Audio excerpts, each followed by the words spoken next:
British advanced pain clinic, నొప్పి మాయం, surgery దూరం. For appointments 9155515563.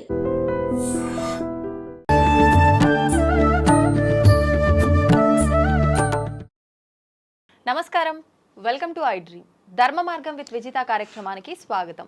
ప్రస్తుతం మనతో పాటు ఉన్నారు ప్రముఖ ఆధ్యాత్మికవేత్త సుభాష్ శర్మ గారు. ఇప్పుడు వారితో మాట్లాడి మనకున్న సందేహాలన్నింటినీ కూడా నివృత్తి చేసుకునే ప్రయత్నం చేద్దాం.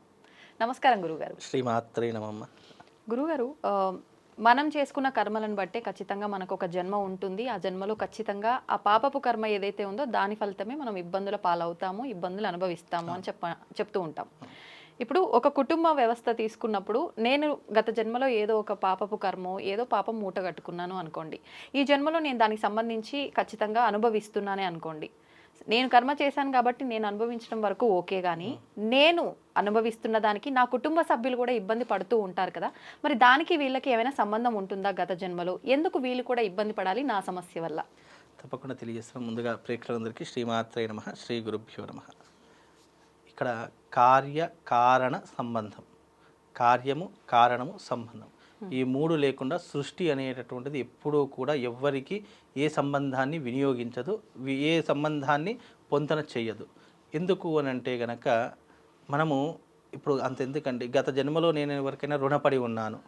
ఇప్పుడు ఈ జన్మలో అనుకోండి, ప్రస్తుతానికి ఉన్నటువంటి నాతో ఒక 10 మంది స్నేహితులు ఉన్నారు. ఆ 10 మంది స్నేహితులకు నేను ఏదో రుణము, ఒక ఇద్దరికో ముగ్గురికో రుణం ఉండిపోయాను, అప్పే తీసుకున్నాను, లేదా వాళ్ళు నాకు సహాయం చేశారు, నేను తిరిగి వాళ్ళకి సహాయం చేయలేకపోయాను అని అనుకున్నప్పుడు వాళ్ళ యొక్క రుణము అలాగే ఉండిపోయింది అని అర్థము.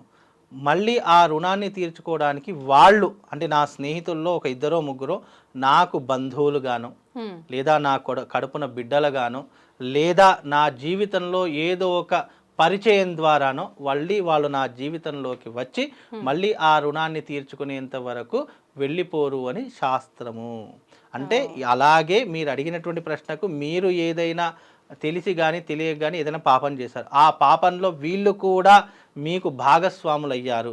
తెలిసో తెలియకనో మీ జీవితంలో చేసిన పాపానికి కానీ పుణ్యానికి కానీ ఏదో ఒక దానికి తెలియకుండా వాళ్ళు మీ జీవితంలో తారసపడ్డారు, దాంట్లో ఇంక్లూడ్ అయ్యారు అని అనుకున్నప్పుడు వారు కూడా మీ జీవితంలో, మీ కుటుంబంలో ఏదో ఒక రక్త సంబంధం ద్వారానో, లేదా స్నేహ సంబంధం ద్వారానో, లేదా పరిచయం ద్వారానో మీ జీవితంలో ఏర్పడి మళ్ళీ ఆ రుణాన్ని తీర్చుకోవడానికి తప్పకుండా ప్రాకులాడేటటువంటి సమయ సందర్భాన్ని భగవంతుడు మన జీవితంలో నిర్దేశిస్తాడు. చాలామంది ఏమనుకుంటారంటే, అయ్యో అనవసరంగా నేను ఈమె కడుపున పుట్టానే, ఈమె కడుపున పుట్టకపోతే నేను చాలా సంతోషంగా ఉండేవాడిని అని చాలామంది పిల్లలు అనుకుంటారు, ఎవరైనా సరే. లేదు, అయ్యో అనవసరంగా ఈ ఇంట్లో పుట్టానే, నేను పక్కనున్న వాళ్ళ ఇల్లు చూడు ఎంత ఆనందంగా ఉందో, ఆ ఇంట్లో పుట్టినా అయిపోతుండేనేమో అని అనుకునేటటువంటి చాలామంది ఉంటారు. అలా ఎందుకు అనుకుంటారు అని అంటే, మన ఇంట్లో పుట్టారు అని అంటే కార్యకారణ సంబంధం లేకుండా ఎవరు కూడా పుట్టరు. ఇది మాత్రం గుర్తుపెట్టుకోండి. మీరు కష్టం అనుభవిస్తున్నారు అన్నప్పుడు మీతో పాటుగా వాళ్ళు కష్టం అనుభవిస్తున్నారు అంటే అర్థం ఏంటి? పోయిన జన్మలో మీరు చేసినటువంటి పాపకర్మలో వాళ్ళు కూడా భాగస్వాములు అయి ఉంటారు.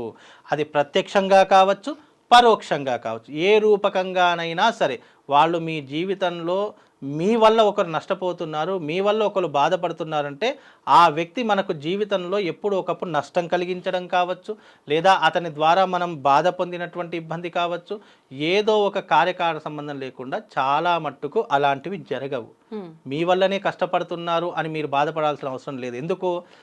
వాళ్ళు గత జన్మలో వాళ్ళ ద్వారా మీరు కష్టపడ్డారేమో, వాళ్ళ ద్వారా మీరు బాధపడ్డారేమో, వాళ్ళ ద్వారా మీరు నష్టాన్ని అనుభవించారేమో అని చెప్పి భగవంతుడు ఏం చేస్తాడు?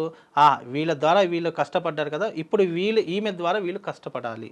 ఇప్పుడు అంటే ఖచ్చితంగా మనం గత జన్మలో చేసిన ఆ కర్మలు ఏదైతే ఉన్నాయో దానికి సంబంధించే ఒక తల్లి, ఒక తండ్రి, కుటుంబ వ్యవస్థ అంతా ఏర్పడుతుంది. అవునమ్మా. మరి ఇప్పుడు చాలా మంది పుట్టింది ఒక ఇంట్లో, కానీ దత్తత ఇవ్వటం రూపంలోనో, తప్పిపోయి వేరే వాళ్ళ ఇంట్లో పెరగటమో ఇలాంటివి చూస్తుంటాం. ఇది ఎలా జరుగుతుంది అంటారు? రైట్. దీనికి కారణం ఏంటంటే, మన గత జన్మలో మనం పుట్టినటువంటి శిశువుకి కానీ, లేదా మనం ఇతరుల పుట్టినటువంటి బిడ్డలకు కానీ ఏదైనా హాని కలిగించిన, లేదా మన ద్వారా వాళ్ళు ఏదైనా మరణానికి గురైన, మన ద్వారా వాళ్ళకి ఏదైనా చెడు సంఘటనలు జరిగినా మనకు పుత్రశోకం అనేటటువంటిది వస్తుంది. పుత్రశోకం అంటే పుట్టిన వెంటనే మన పిల్లలు వేరింటికి దత్తత వెళ్ళిపోవడం కానీ, లేదా మనం పెంచేటటువంటి పొజిషన్లో లేకపోవడం కానీ, లేదా పుట్టిన వెంటనే తల్లిదండ్రులు చనిపోవడం కానీ, పుట్టిన యుక్త వయసుకు తల్లిదండ్రులు చనిపోవడం కానీ, తల్లిదండ్రుల యొక్క ఏదైతే వాళ్ళ యొక్క ప్రేమానురాగాన్ని పొందకుండానే వీళ్ళు పరితాపాన్ని అనుభవించడం కానీ, ఇవన్నీ ఎందుకు జరుగుతాయంటే మనము జన్మించినప్పుడు అంతెందుకండి, ఇప్పుడు నేనే ఉన్నాను, పిల్లలు ఉన్నారు, పిల్లలకు నేను హాని కలిగించిన, లేదా నా వల్ల వాళ్ళకి ఏదైనా ఇబ్బంది జరిగిన, లేదా నా వల్ల వాళ్ళు ప్రాణ నష్టాన్ని పొందిన, ఆ ఫలితము నేను పుత్రశోకం ద్వారా అనుభవిస్తాను.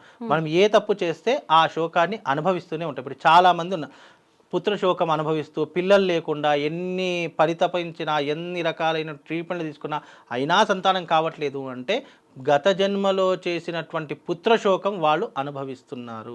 పుత్రశోకం ఊరికే రాదు. ఏదో ఒక పుత్రుణ్ణి మనము మన ద్వారా ఇబ్బంది పెట్టినా, లేదా మనము ఒక పుత్రుణ్ణి గర్భస్థంలోనే ఉండేటప్పుడు వాళ్ళకి ఏదైనా హాని కలిగించినా ఆ పుత్రశోకం మనం అనుభవిస్తాము.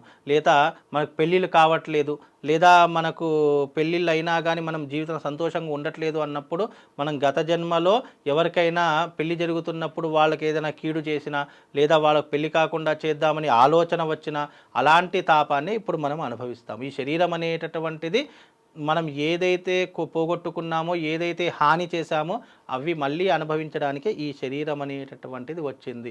అందుకే ఎప్పుడైనా గుర్తుపెట్టుకోండి, 84 లక్షల కోట్ల జీవరాశుల్లో ఏ దానికి లేనటువంటి కర్మ మనిషి కర్మకు మాత్రమే ఉంటుంది. ఏ జీవరాశి అంటే పుట్టిన 84 కోట్ల జీవరాశుల్లో దేనికి కూడా కర్మ అనేటటువంటిది ఉండదు. బికాజ్ ఏంటి, అవి పుడతాయి, పెరుగుతాయి, దాని యొక్క జీవన విధానం కొనసాగి మళ్ళీ మరణిస్తాయి. కానీ మనుషులకు మాత్రమే అన్నీ ఉంటాయి. పాపము, పుణ్యము, దుఃఖము, సంతోషము, సుఖాలు, యోగములు ఇవన్నీ కూడా మనిషికి మాత్రమే ఉంటాయి. బికాజ్ ఏంటంటే భగవంతుడు మనిషి యొక్క జన్మను ఊరికే ఇవ్వడు. నువ్వు చేసుకున్నటువంటి పాపకర్మను తొలగించుకోవడానికి మాత్రమే ఇచ్చేటటువంటి జన్మ ఈ యొక్క మనిషి జన్మ. ఈ మనిషి జన్మకు సార్థకత ఏంటో నువ్వు అన్వేషించి తెలుసుకొని నువ్వు ఏదైతే సాధించేంత వరకు ఉంటావో అప్పటి వరకు నీకు ఈ జన్మ గురించి అర్థం కాదు. మనిషి జన్మనే ఒక మాయా జన్మ. మాయా అంటే ఇప్పుడు మీకు అంత ఎందుకండి, మీకు గతంలో ఒక వీడియోలో మనం అనుకున్నాం ఏంటి అంటే, గర్భస్థ శిశువు పిండంగా లోపల ఉన్నప్పుడు తాను చేసిన కర్మలన్నీ కూడా గుర్తు తెచ్చుకొని చాలా విలపిస్తూ బాధపడుతూ ఉంటుంది అని చెప్పుకున్నాం కదా. ఎందుకు చెప్పుకున్నాము, అప్పటి వరకు ఆ యొక్క శిశువుకి గత జన్మలో చేసిన పాపాలన్నీ గుర్తున్నాయి. మరి బయటకు రాగానే ఎందుకు మర్చిపోతాడు అంటే, సూర్యుడి యొక్క తేజస్సు ఎప్పుడైతే ఈ యొక్క బ్రహ్మరంధ్రం మీద పడుతుందో ఆ బ్రహ్మరంధ్రం నుండి గత జన్మ యొక్క వాసన అంతా కూడా తొలగిపోతుందట. మనం గర్భంలో ఉన్నంత వరకు అన్నీ ఆలోచిస్తూనే ఉంటుంది. ఎప్పుడైతే తల యొక్క భాగం అనేటటువంటిది బయటకు రావడం ప్రారంభమై సూర్యు యొక్క తేజస్సు బ్రహ్మరంధ్రం మీద పడుతుందో అప్పుడు ఆ శిశువు గతాన్నంతా మర్చిపోయి, అబ్బా మళ్ళీ నేను బయటపడ్డాను రా నాయన, ఈ జన్మలోనైనా సరే నాకు ముక్తి మార్గాన్ని ప్రసాదించు భగవంతుడా అని చెప్పుకుంటూ బయటకు వస్తాడట. అందుకే ఎప్పుడైనా కానీ మనిషి యొక్క భాగంలో తల భాగమే ముందు వస్తుందట. ఆ తల భాగం వచ్చినప్పుడు ఆ సూర్యుడి యొక్క తేజస్సు ఆ తల మీద బ్రహ్మరంధ్రం, అందుకే బ్రహ్మరంధ్రం మీద ఎప్పుడైతే పడుతుందో గత జన్మనంతటినీ మర్చిపోతాడట. మళ్ళీ మరణ సమయంలో ఈ బ్రహ్మరంధ్రం ఉంటుందో అది పట్టని పగిలిపోతుందట. పగిలిపోయినప్పుడు తన యొక్క గత జన్మ ఈ జన్మలో చేసిందంతా కూడా మర్చిపోయి మళ్ళీ అతను శిశువు గర్భంలో వచ్చినప్పుడు ఇప్పుడు చేసిందంతా తలుచుకుంటాడట.